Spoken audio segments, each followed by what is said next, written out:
Ito ang pagkain ng mga pusa ko here sa Pilipinas. Gaya ng mga pusa ako sa Riyadh, may cat food din sila. Pero dito, may isda din, may isda sila. Doon kasi sa Riyadh, ayoko na magluto-luto, guys. Kasi ano doon marami kami doon Kami gumagamit ng kusina. So dito naman, solo namin kusina. Kaya nakakaluto kami ng isda para sa mga cats ko.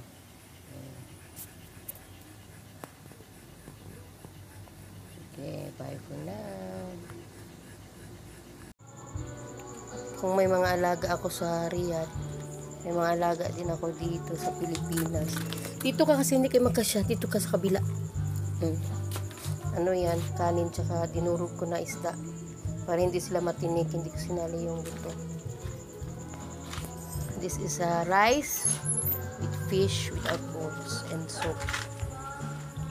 So that you can eat well. I don't know where's the other one because I have 4 cats here.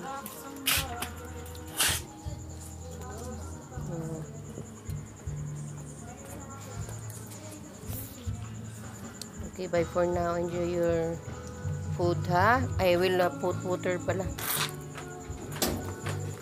I put water also. Asa yung isa, di ba? Upat man isa ka buok? Hindi ko.